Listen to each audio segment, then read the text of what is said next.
Minsan kapag tinanong tayo, ano yung mga ayaw mo or ano yung mga red flags mo pagdating sa pagmamahal?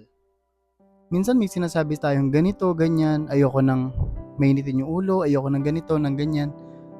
Pero in real life, kapag pumasok ka na at nagmahal ka na ng totoo, baliwala lahat ng red flags.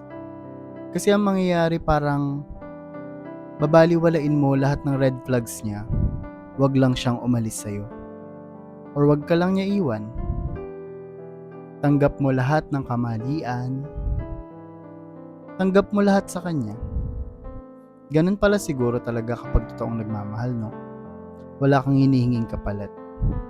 Even yung mga bad habits niya, yung mga red flags niya, yung mga ayaw mong ginagawa niya, minsan nagiging okay na lang. Okay na to. Sabi nga nung nanay ni Tan Felix, di ba? Okay na to. So, ganun din ba kayo? Once na nagmahal ba kayo, tanggap nyo lahat?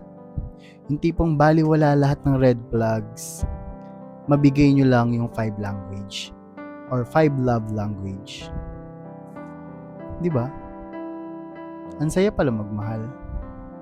Pero sana, dalawa kayo nagmamahal. Yan lang.